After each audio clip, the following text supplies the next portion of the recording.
al Señor por esta nueva oportunidad que Él nos brinda. Es una alegría esta tarde para, en este caso, mi padre y un servidor, que esta mañana estuvimos con los hermanos en Galda y que traemos también de allí los saludos más cariñosos. Damos también la bienvenida a diferentes hermanos y amigos que nos acompañan en esta tarde. Estamos muy contentos de que estén también con nosotros. Damos gracias al Señor. Y vamos a abrir nuestras Biblias en el Evangelio de Juan, capítulo 6. Yo no sé si todo el mundo tiene Biblia. Sería importante, sería bueno compartir la Biblia. Hay diferentes personas que nos acompañan, que todo el mundo pueda tener delante la palabra del Señor y leer en su Biblia. Si alguien no tiene, pues que avise. Si es posible, desconectar o apagar todo dispositivo electrónico y leer en la palabra de Dios, leer en la Biblia y dejar atrás todas esas posibles distracciones, aparte de que no es un buen testimonio tampoco. Entonces, la palabra de Dios, si alguien necesita Biblia, pues hay algunas Biblias también que se pueden prestar y nos podemos también acercar a algún amigo y leemos juntos también la palabra del Señor si ello fuera conveniente. Vamos a abrir en Juan capítulo 6 la palabra del Señor. Juan capítulo 6.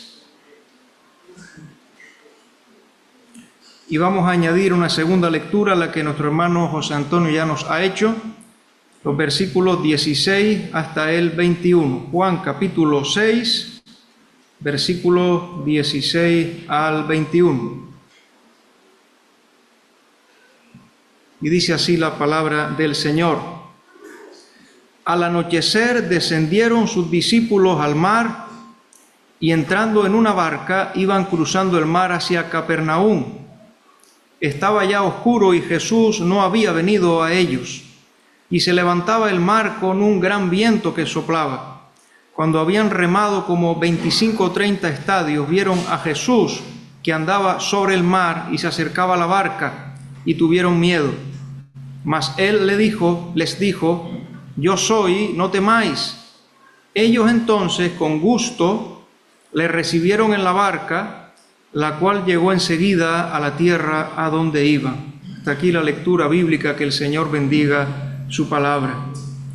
Y en gran parte yo pensaba, mientras entonábamos los himnos, como ese hermano que siempre nos visita y dice, pero es que ya la predicación casi que la hemos cantado en himnos tan hermosos, tan precisos, tan claros, ¿verdad? Y en ocasiones anteriores que me ha correspondido hablar por la tarde, hemos tratado de mirar las señales del Señor Jesús en el Evangelio de Juan.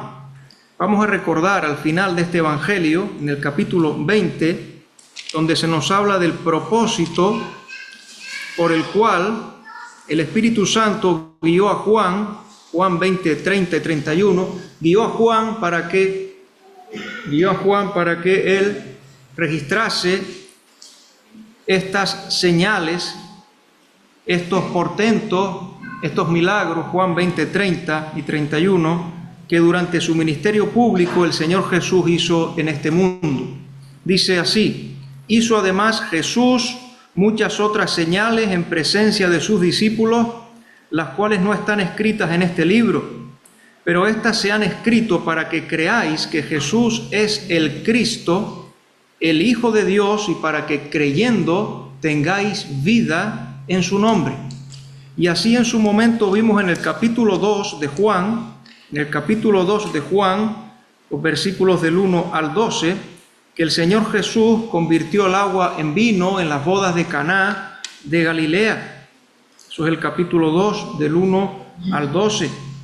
Un poquito más adelante, en el capítulo 4, los versículos 43 al 54, el Señor Jesús sanó al hijo de un noble, y aún esta fue una sanidad a distancia.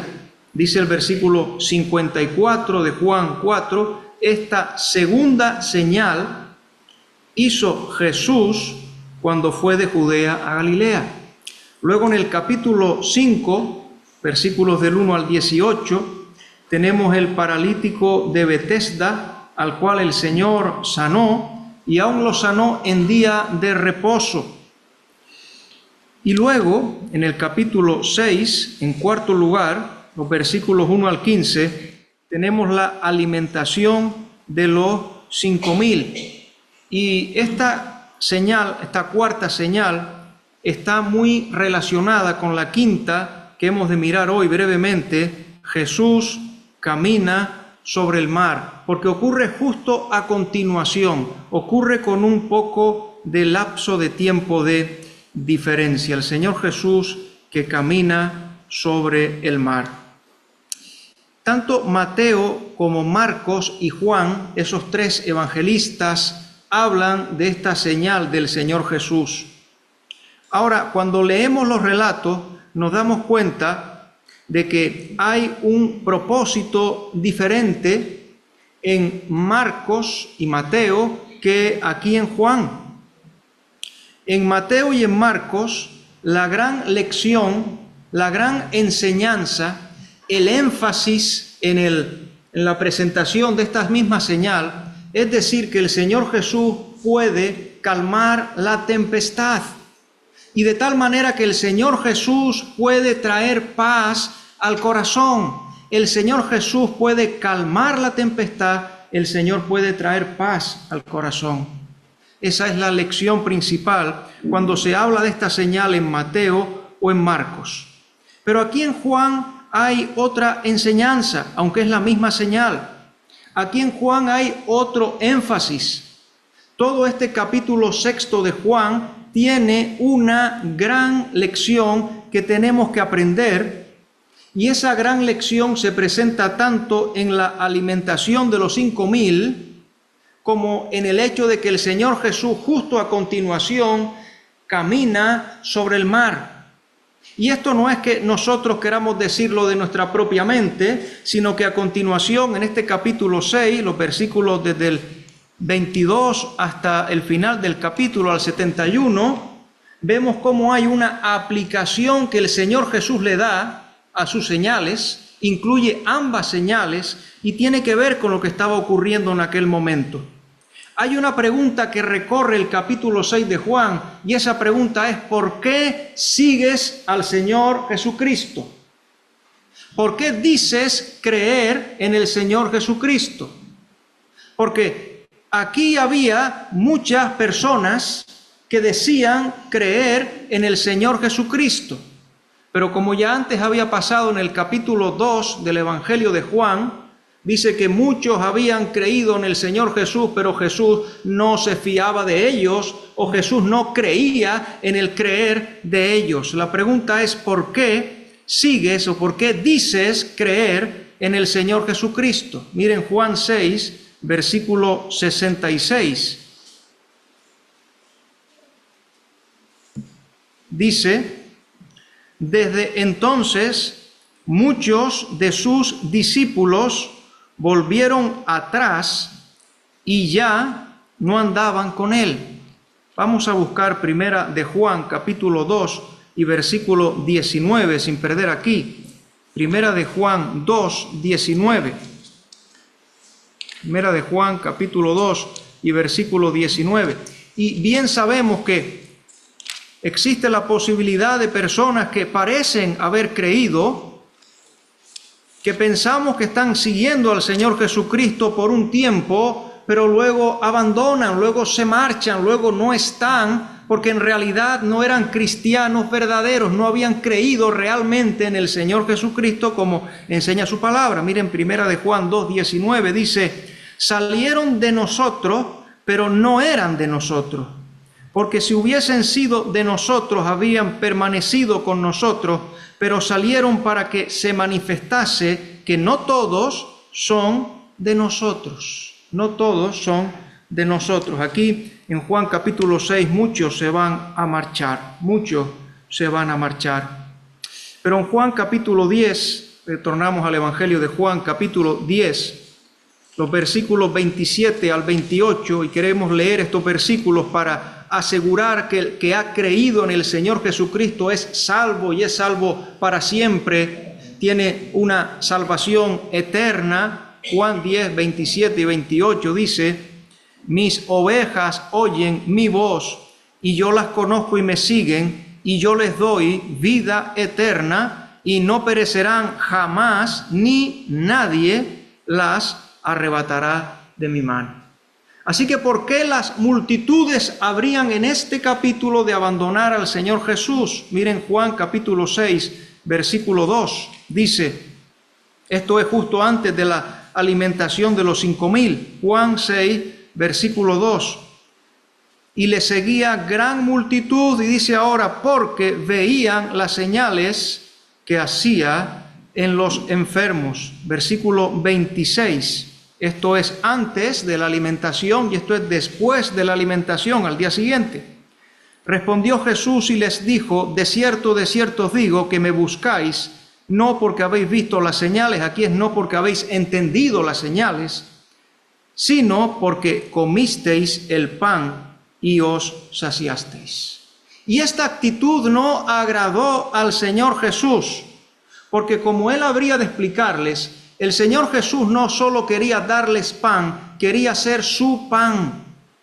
El Señor Jesús no solo quería darles aquella alimentación momentánea y física, sino quería ser para ellos el pan que sacia. Miren Juan 6, versículo 35, donde dice, a la cuestión de ellos, danos siempre este pan, ellos querían pan físico, Jesús les dijo, yo soy el pan de vida, el que a mí viene nunca tendrá hambre, y el que en mí cree no tendrá sed jamás. Versículo 47 ahora, de cierto os digo, aquí está la cuestión, el que cree en mí tiene vida eterna, yo soy el pan de vida. Y por tanto la enseñanza en nuestra porción bíblica de hoy va a tener que ver con la presencia de Cristo como el todo.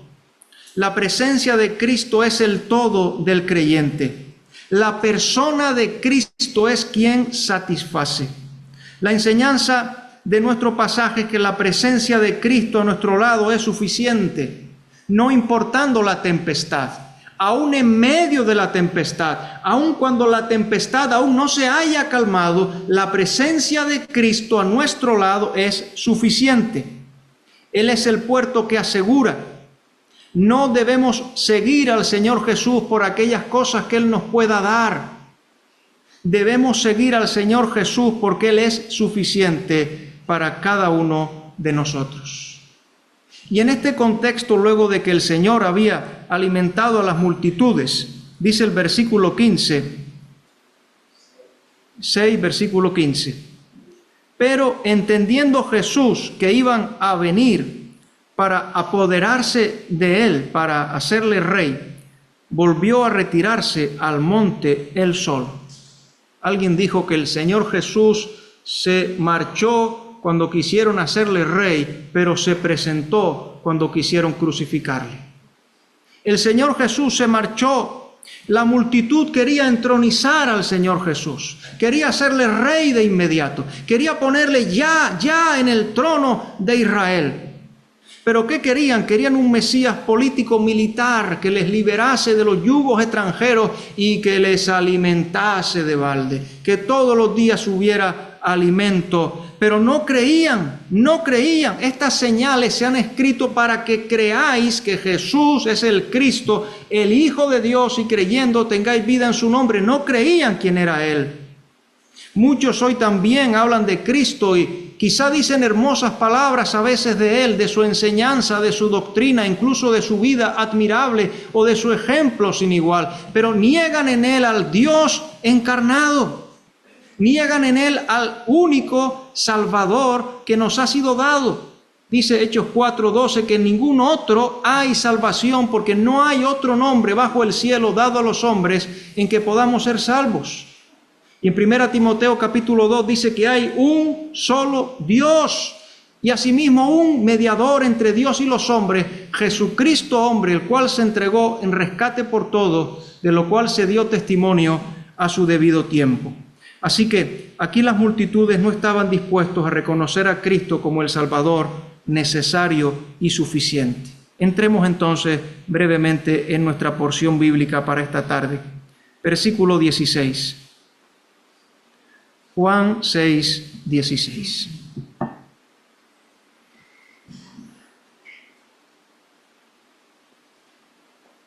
Dice, al anochecer descendieron sus discípulos al mar. Estos versículos 16 y 17 nos introducen en la situación. ¿Cuál era la situación? Y podríamos ver en estos versículos un cuándo, un dónde, un cómo, y podríamos decir incluso hacia dónde. El cuándo sería al anochecer. Ya había terminado una larga jornada de enseñanza bíblica, una larga jornada de ver un milagro del Señor Jesús, una larga jornada de ver la reacción de las multitudes, y al final, al anochecer, cuando el día había declinado, la noche estaba a punto de comenzar, descienden los discípulos al mar. ¿A qué mar se refiere? Se refiere al mar de Galilea. Miren el versículo 1 de esta misma porción bíblica, Juan 6:1. Después de esto fue Jesús al otro lado del mar de Galilea, el de Tiberias, y este sería el punto de partida. Ellos fueron al mar, en este caso, a la orilla oriental del mar de Tiberia para ir a la occidental. Y luego también versículo 23 de nuestro pasaje que dice: pero otras barcas habían arribado de Tiberias, ese es nuestro punto de partida ahora, junto al lugar donde habían comido el pan después de haber dado gracias el Señor. Se llamaba a este mar de Galilea también el mar de Tiberia. Se llamaba así porque en la ribera a la cual habían de cruzar estaba la ciudad que recibía este nombre, Tiberias, por un emperador romano, Tiberio.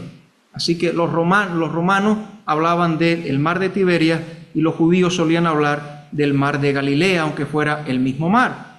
Entonces tenemos el cuándo y tenemos el dónde descendieron al mar de Galilea. Versículo 17 nos habla del cómo. Nos dice: y entrando en una barca,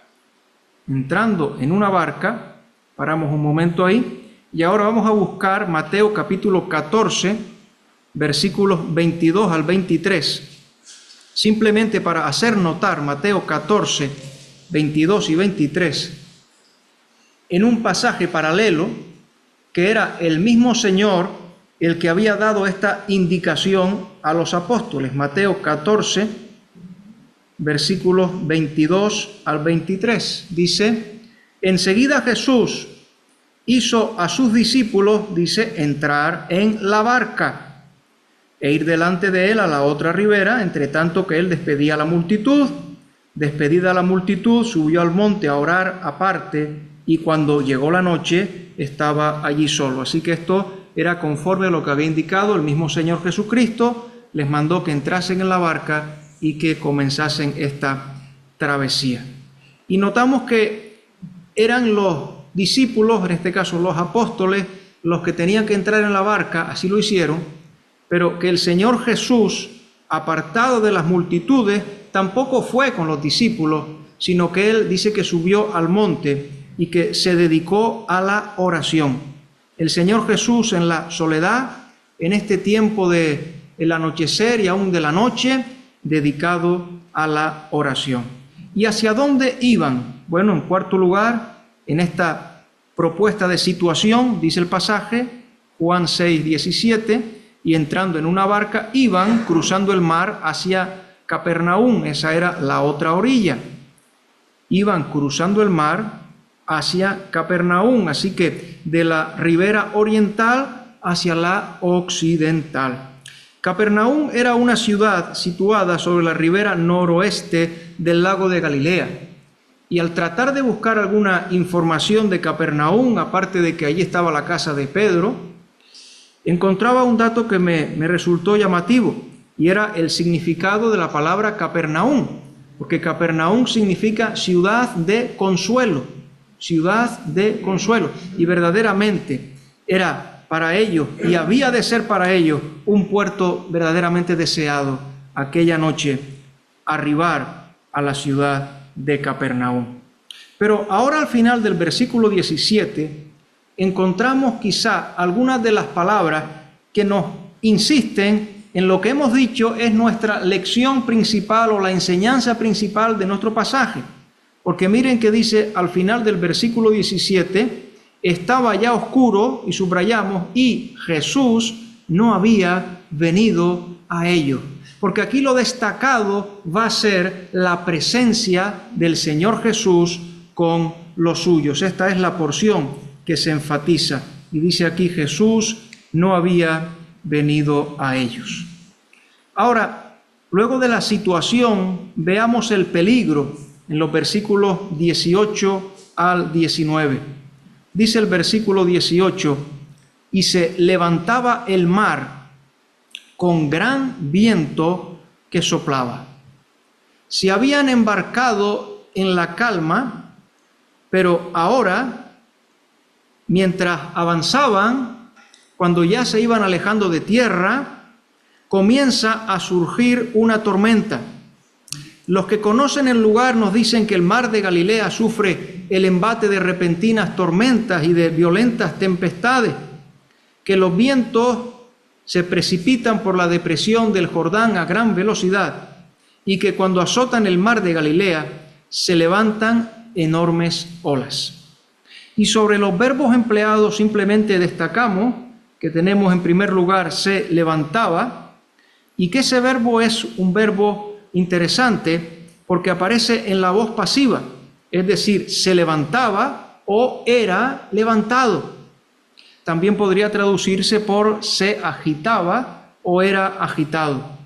Y por supuesto la pregunta lógica sería, ¿y quién agita el mar o quién levanta el mar? ¿El mar se levantaba o el mar era agitado? Antes ya nos leyó el hermano José Antonio que es Dios, por su palabra, el que hace que se levanten los mares. Y en segundo lugar tenemos también el verbo soplaba. Dice soplaba un gran viento, y vamos a mirar en Juan capítulo 3 para notar que es la misma palabra. En el Evangelio de Juan esta palabra solo aparece en estos dos versículos. Juan capítulo 3, versículo 8.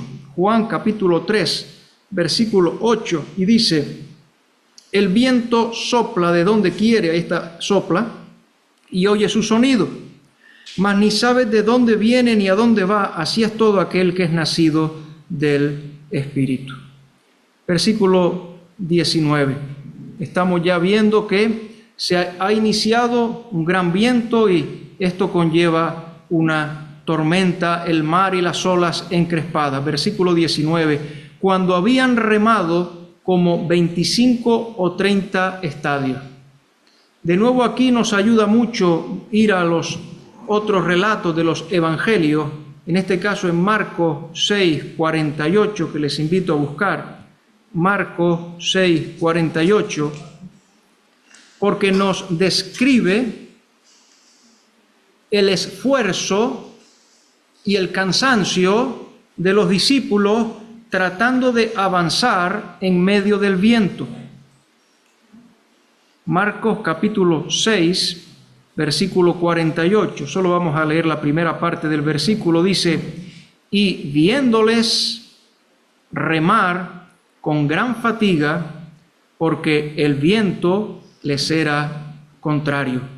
Así que tenemos aquí que usaban toda su fuerza, que ponían todo su empeño, pero aunque remaban, el avance era lento, el avance era fatigoso, el viento les empujaba en la dirección opuesta y por tanto la fatiga ya estaba haciendo mella en ellos. Dice que habían remado como 25 o 30 estadios y eso podrían ser como unos 5 kilómetros, quizá la mitad de su travesía aproximadamente. Por eso también en los evangelios de Mateo y Marcos, los dos evangelistas mencionan que estaban en medio del mar. Así que en una posición distante de la tierra, habrían cubierto aproximadamente la mitad de la travesía. Ahora, en este momento de tormenta, en este momento de dificultad, en este momento de fatiga, dice nuestro pasaje Juan 6, 19, en este momento, dice, vieron a Jesús que andaba sobre el mar y se acercaba a la barca. Un hermano decía, y tomé la nota porque me parecieron unas explicaciones verdaderamente hermosas. Aún en su debilidad, Cristo busca a los suyos y los lleva al puerto deseado. En aquella hora de fatiga, en aquella hora de dificultad, Cristo busca a los suyos. Dice, vieron a Jesús que andaba sobre el mar. Tal vez era el peor momento. Levantaron la vista y ven al Señor Jesús acercándose a la barca, andando sobre el mar. Aquí encontramos la señal. La quinta señal es el milagro de ver al Hijo de Dios andando sobre las aguas del mar de Galilea. Aquí necesitamos retroceder al Antiguo Testamento, a Job capítulo 9. Job capítulo 9, para recordar que esta es una prerrogativa divina. Job capítulo 9 y versículo 8. Vamos a leer un poco antes para tomar el contexto, pero es el versículo 8 el que necesitamos recalcar. Miren, vamos a leer desde el versículo 5 en adelante. Job 9, versículo 5. Dice, Él, Dios, arranca los montes con su furor y no saben quién los trastornó. Él remueve la tierra de su lugar y hace temblar sus columnas. Él manda al sol y no sale, y sella las estrellas. Él solo extendió los cielos, y ahora subrayamos estas palabras, y anda sobre las olas del mar. Él hizo la Osa, el Orión y las Pléyades, y los lugares secretos del sur. Él hace cosas grandes e incomprensibles y maravillosas sin número. He aquí que Él pasará delante de mí y yo no lo veré, pasará y no lo entenderé. He aquí arrebatará. ¿Quién le hará restituir? ¿Quién le dirá qué haces?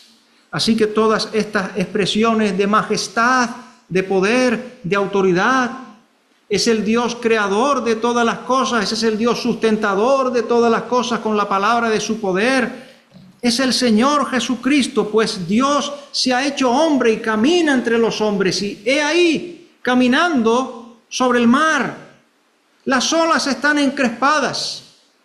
El viento ruge, pero eso no agobia, ni eso cansa, ni eso detiene. Las olas encrespadas no hunden a aquel que es el dueño de todas las cosas. El Señor Jesucristo, el unigénito Hijo de Dios hecho hombre. Así que el mar solo es una fuerza bajo la mano poderosa de Dios.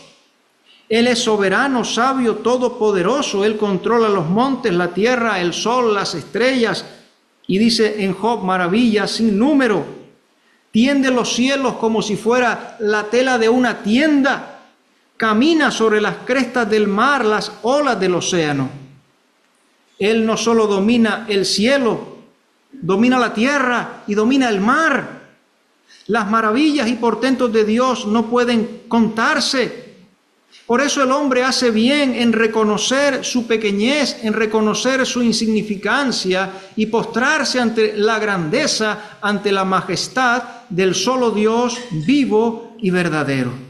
Dice, vieron a Jesús que andaba sobre el mar y se acercaron a la barca. Sigue nuestro pasaje diciendo, y tuvieron miedo. Los otros evangelistas, Mateo y Marcos, nos hablan de las razones del miedo de los discípulos que creyeron que era un fantasma, pero en este caso al apóstol Juan no le es dado repetir ese detalle y simplemente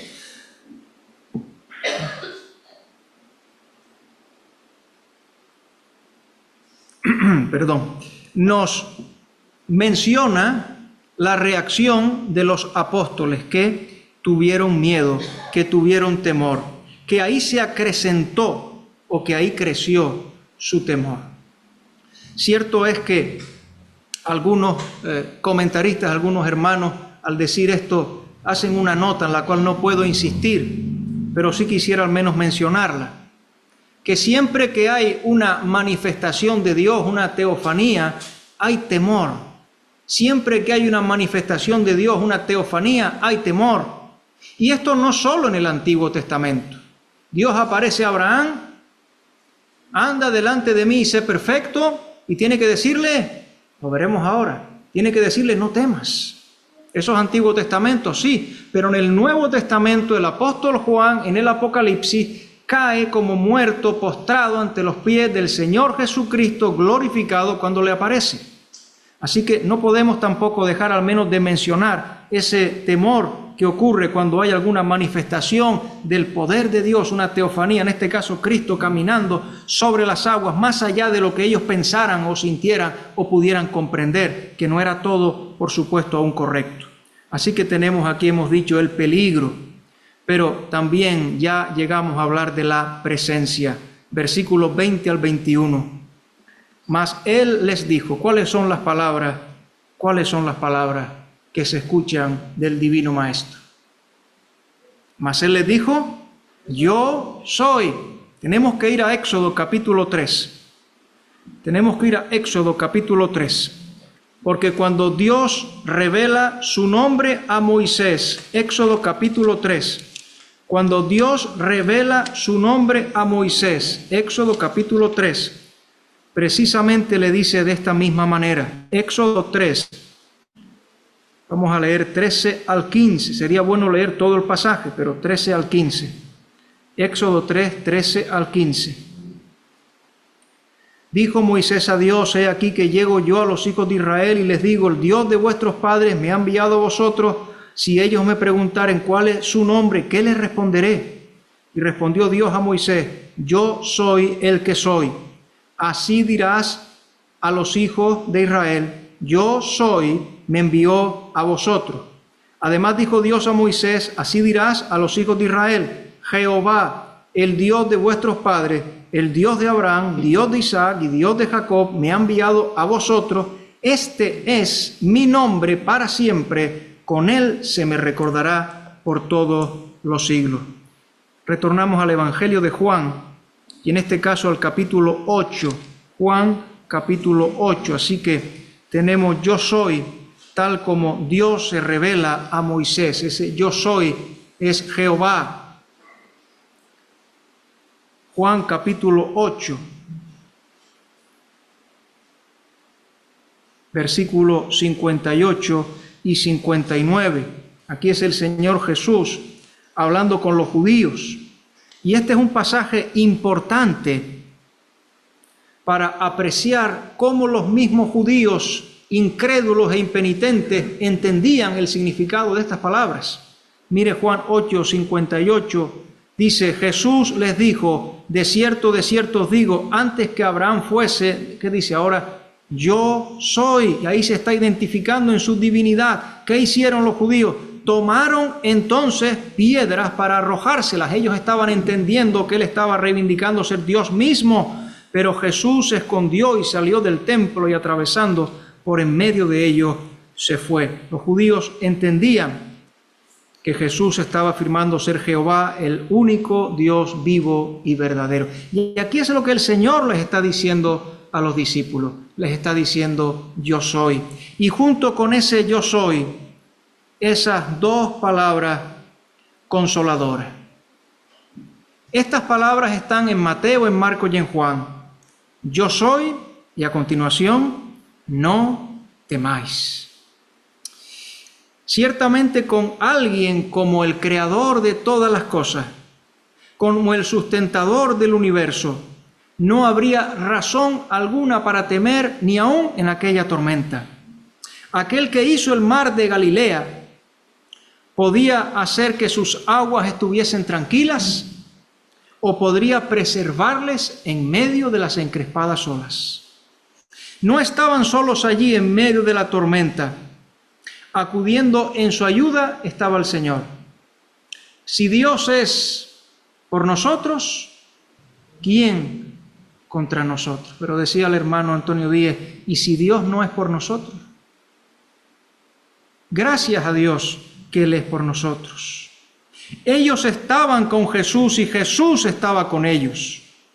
cuando descubrimos en medio de los conflictos, de los problemas y de las dificultades, cuando entendemos en medio de los conflictos, de los problemas y de las dificultades, la verdad de la presencia de Cristo, los temores se disipan. La vida cambia para quien tiene su confianza depositada en el Señor. Y notamos, como hemos dicho antes, que aquí el apóstol Juan no le es dado por el Espíritu Santo mencionar el hecho cierto, el hecho real, el hecho auténtico de que el Señor Jesús calmó la tempestad. Simplemente nos presenta al Señor llegando, nos presenta el miedo de los apóstoles y sus consoladoras palabras, tanto por su identidad como por su mensaje. Miren conmigo, por favor, Marcos 6, versículo 52. Marcos 6, versículo 52.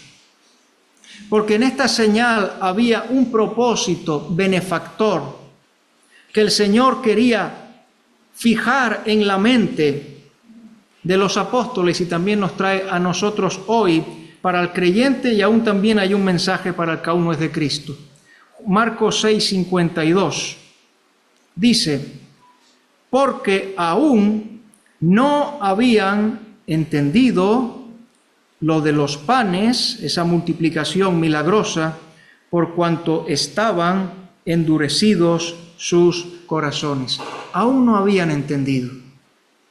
Así que decimos que estas dos señales son presentadas, en este caso en Juan, con una sola lección, porque los apóstoles aún no habían entendido. No habían entendido de la alimentación de los 5,000, que Jesús es Dios y que Él podía multiplicar aquellos panes y aquellos peces, y que si Él podía hacer todo aquello, también era cierto que podía controlar el viento, las aguas y cualquier circunstancia. Aún nosotros sabemos también que el Señor Jesús estaba en el monte y que en el monte, esa es una bella imagen de que el Señor Jesús hoy también intercede por los suyos. Y por lo tanto no estamos dejados ni olvidados de la mente, del propósito, del amor, de la protección del Señor Jesucristo. Él tiene todo bajo su control. De Jehová es la tierra y su plenitud, el mundo y los que la habitan. Él es Dios, mandó la tormenta y es suficiente dentro de la tormenta, con un propósito justo y con un propósito bueno, con un propósito benefactor. Tenemos que llegar al final, versículo 21, donde dice: ellos entonces, con gusto, le recibieron en la barca. Y aquí uno no puede evitar pensar en el verbo recibir. ¿Recuerdan cuando al principio del Evangelio de Juan nosotros vemos el verbo recibir? En el primer capítulo de Juan, el mismo verbo además en el idioma griego, en el capítulo 1 y el versículo 12. ¿Recuerdan ahí el verbo recibir? Vamos a leerlo, Juan 1:12. Ellos con gusto le recibieron en la barca. Dice: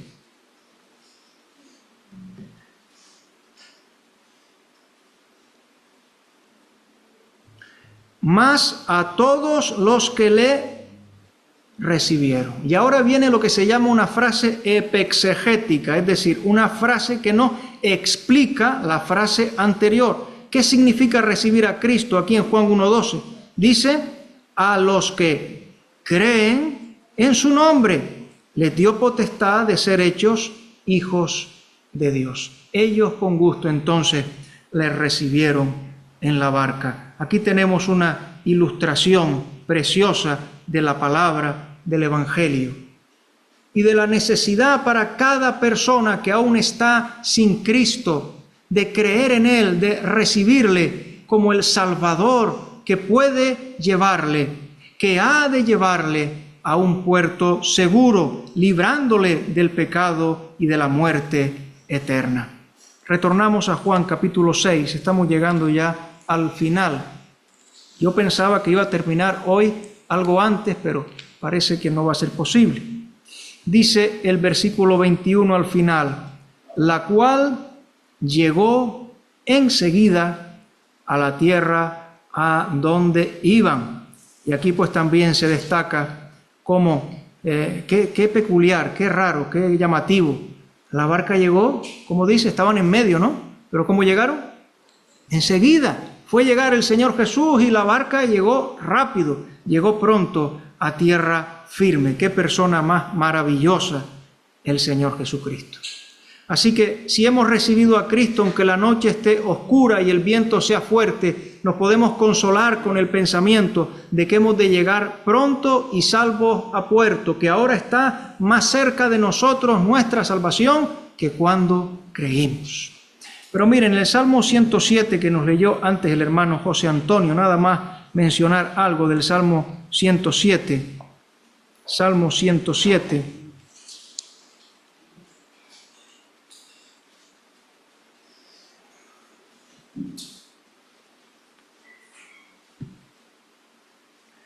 Dice, al menos vamos a leer versículo 25 para notar lo que hemos dicho antes.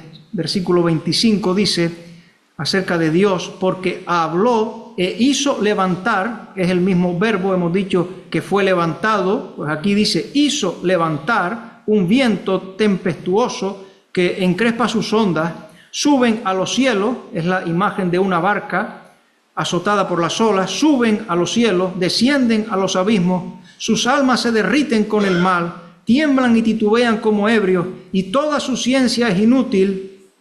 Entonces dice, claman a Jehová en su angustia y los libra de sus aflicciones, cambia la tempestad en sosiego y se apaciguan sus ondas, luego se alegran porque se apaciguaron y así los guía al puerto que deseaban. Y ahora dice, alaben la misericordia de Jehová y sus maravillas para con los hijos de los hombres. Cristo es todo lo que necesitas. Querido hermano, en Cristo habita corporalmente toda la plenitud de la deidad y vosotros o nosotros estamos completos en Él. Solo necesitamos a Cristo. Pero querido amigo, aunque tú no has creído en el Señor Jesucristo, debo decirte que tú necesitas al Señor Jesucristo y que debes seguir, creer, recibir al Señor Jesucristo. Él es el camino, Él es la verdad, Él es la vida. Y nadie va al Padre sino a través, por medio del Señor Jesucristo.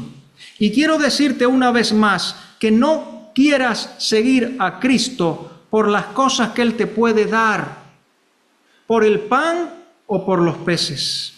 Porque Cristo no solo quiere darnos pan, quiere ser nuestro pan, quiere ser el pan de vida que sacia tu alma en el tiempo, pero sobre todo por la eternidad.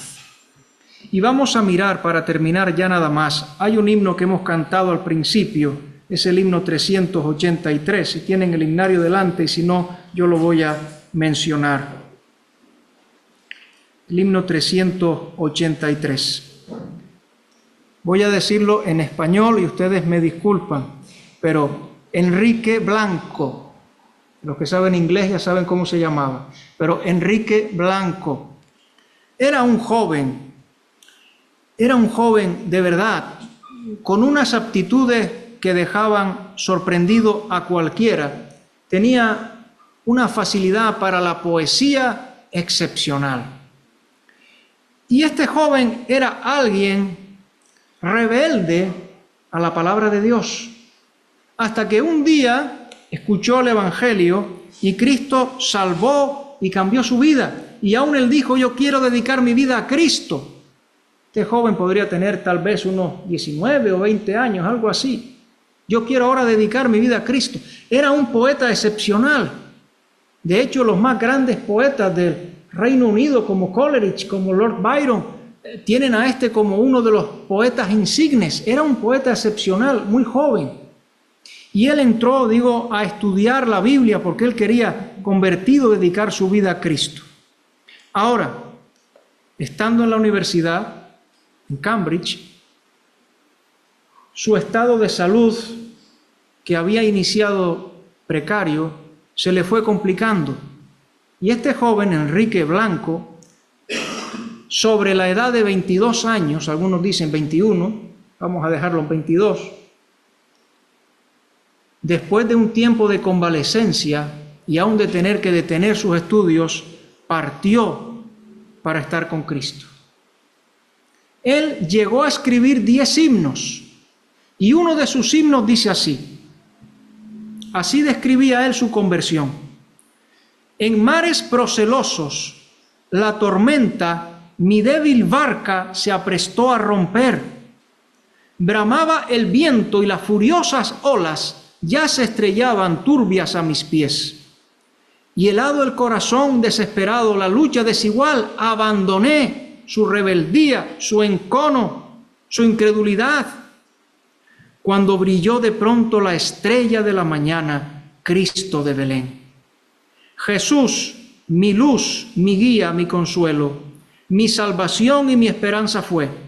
Salvé siguiéndole todo peligro y de la paz el puerto así alcancé.